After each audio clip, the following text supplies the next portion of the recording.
E aí, tá procurando por dividendos absurdos em 2020? Então vem, que aqui tem, depois da vinheta.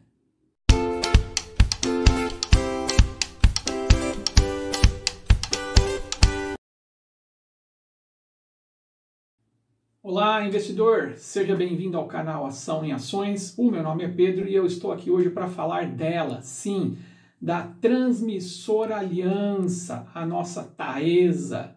Taesa hoje divulgou o seu release do terceiro trimestre de 2020 e nós vamos agora checar os seus resultados. Para começo aqui, eu trouxe o gráfico do preço da nossa Taesa, né? Como eu disse, é uma empresa que eu gosto muito, porque ela é uma empresa que ela é bem linear aqui em relação ao índice Bovespa. Quando você compara aos fatos que fazem com que o índice suba ou desça, Taesa normalmente ela não adere muito, tá? Então ela tem um beta bem bacana, né? Para quem gosta de uma coisa assim um pouco mais tranquila, e normalmente próximo das datas de divulgação do balanço dos resultados, a força compradora que entra em ação, né? E faz com que o preço suba aí um pouco, tá?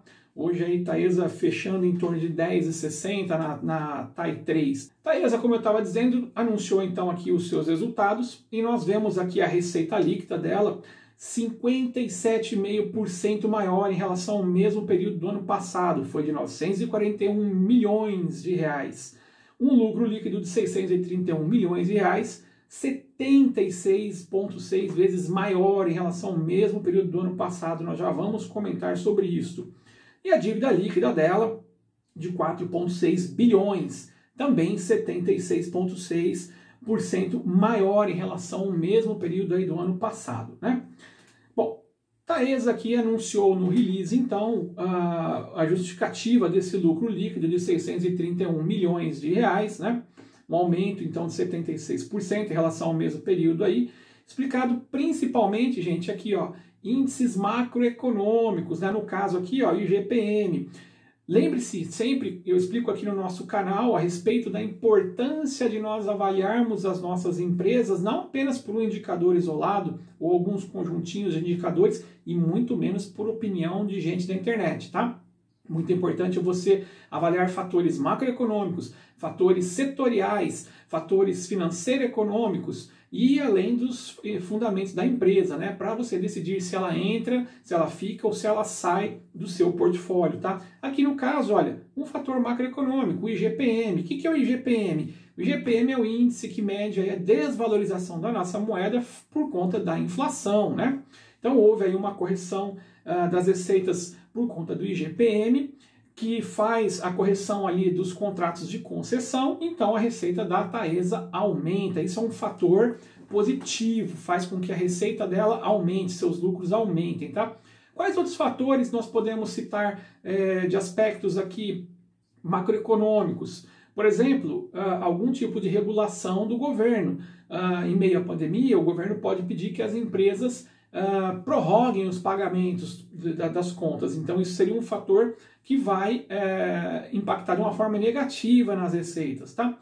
Um fator setorial, por exemplo, das companhias aqui de transmissão, de geração, de distribuição, enfim, a questão da estiagem, né? Precisamos de chuvas aí para poder gerar energia lá nas hidrelétricas, então isso pode ser um fator que pode impactar positivo ou negativamente nesse tipo de papel, tá? Então é muito bom vocês ficarem ligadinhos nesse tipo de detalhes, tá? Se você está chegando aqui pela primeira vez, não está entendendo bem o que eu estou falando, vou deixar aqui no card um link para nossa playlist. Eu tenho uma playlist completa falando de análise fundamentalista para você, investidor iniciante, ou até mesmo você que já investe há algum tempo e quer aprender um pouco mais sobre algumas ferramentas para que você possa tomar as suas decisões. Então o link está aí, tá? São 7 vídeos completos aí de ponta a ponta, do zero ao master, para você poder tomar as suas próprias decisões, tá bom? Voltando aqui então para a nossa Taesa, Transmissora Aliança, grande empresa, gente.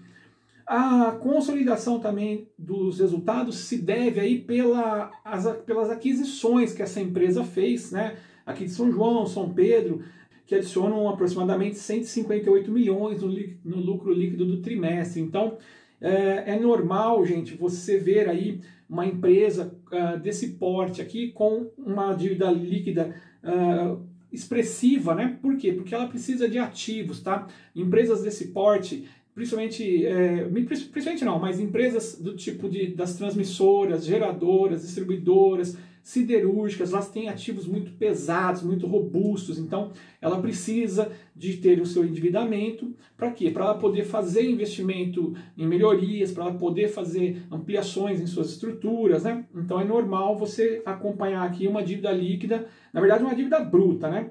Dívida bruta, para quem não sabe, né? Aqui a companhia é com 6,4 bilhões, né? Só que ainda assim menor do que o trimestre do mesmo período do ano anterior. O que seria essa dívida bruta? Todos os empréstimos, todas as vezes que ela recorreu ao capital de terceiros, tá? Que não dela, tá? Foi para banco, foi para instituições financeiras, enfim, fez emissão de debêntures, captou dinheiro no mercado, é a dívida bruta dela. Aí você tira o dinheiro que ela tem no caixa, em forma de disponibilidades, né? E aí sobra a dívida líquida, tá? E a distribuição dessa dívida hoje, ó, no curto prazo, 642 milhões, tá tranquilão, e no curto prazo, 5,7 bilhões, né? Totalizando aí 4,6 bilhões, ainda assim, um pouquinho maior do que em relação ao segundo trimestre de 2020, tá? Mais menor do que o ano passado. Dívida líquida dela, eu trouxe aqui um fator interessante para a gente poder ficar de olho, né? Dívida líquida sobre o EBITDA de 3,4 vezes, né? No trimestre aqui de 2020. Acima um pouquinho em relação ao segundo trimestre, né? De 2020, que era de 3,3. Mas, gente, nada demais, tá? Empresas desse porte, como eu disse, precisam se endividar para poder investir e trazer mais receitas, tá? E além do mais, por ter muito dinheiro em caixa, né? Elas têm a possibilidade de tomar essas dívidas e essas dívidas acabam entrando, eu já falei sobre isso em outro vídeo, como um dedutor ali dos impostos que elas precisariam pagar, né? Depois dá uma busca aí no canal para você entender um pouquinho melhor sobre isso, tá bom? Aqui a justificativa, né, dessas captações todas, olha só quantos investimentos, né, em CAPEX que ela tem, em Mariana, em Miracema, então tem bastante detalhes aqui para vocês darem uma olhadinha, tá bom? E um outro investimento aqui, olha, um leilão bacana aqui no Paraná, né, onde eu estou, não estou em Ivaí, mas estou no Paraná, de 600 quilômetros, que vai proporcionar uma receita anual aí projetada de 299,5 milhões a mais para nossa Taesa. Então, mais dinheirinho aí para gente, né? E aí, então, agora o grande momento, né? O dividendo absurdo em 2020, onde ninguém estava esperando receber algum dividendo decente. A nossa querida Taesa nos contempla, nos brinda com R$ 1,36 aqui para as units, final 11, ou 0,45 centavos, né, para TAI 3 e TAI 4, tá bom? Então, se você tem alguma destas ações aqui na sua carteira, esses são os dividendos que serão pagos. Aliás, isso aqui é a composição de dividendos e JCP, tá? Então, aqui para TAI 3 e TAI 4, e aqui para as units, dividendos e JCP, né? Juros sobre capital próprio, os proventos. Então, o somatório é isso daqui. O pagamento, então, gente, vai acontecer no dia 25 de novembro, já foi setada aí a data, né? A data que eu gravo esse vídeo é 12 de novembro, então daqui 13 dias, né, o pagamento. E quem terá o direito de receber esses dividendos, né, esses proventos? Quem dormir com essas ações na carteira no dia 16 de novembro, tá bom? Você terá direito se você tiver com essas ações aqui no dia 16 de novembro. Corre que ainda dá tempo se você analisar e achar que é uma boa opção, tá bom? Mais uma vez, não é recomendação nem de compra, nem de venda, nem de manutenção de ativos. É apenas informativo e educacional para você, investidor, tá legal? Mais um detalhe, o JCP, né, como sempre, vai ser deduzido ainda o imposto de renda na fonte, tá legal? Conforme aqui legislação em vigor. Então é isso, meus amigos, espero que essas boas notícias te agradem nesse ano de 2020, muito turbulento, não é mesmo? Veio em boa hora. Mais importante do que receber os dividendos é você reinvesti-los, tá bom? Veja, aqui você está ganhando R$ 1,36 por unidade, se você tiver 100 ações, R$ 136 aí para sua carteira. Com R$ 136, a ação hoje deve ter fechado aí em torno de 30, você compra aí, brincando mais 4 açõezinhas, tá? Reinvista os seus dividendos, tá bom? Isso é muito importante. É isso que vai fazer a diferença para você que, como eu, trabalha com a filosofia Buy and Hold, tá bom? É isso que o nosso canal ensina aqui para você. Se inscreva em nosso canal, deixa aí o seu like, o seu joinha e nós nos vemos na próxima. Bons negócios!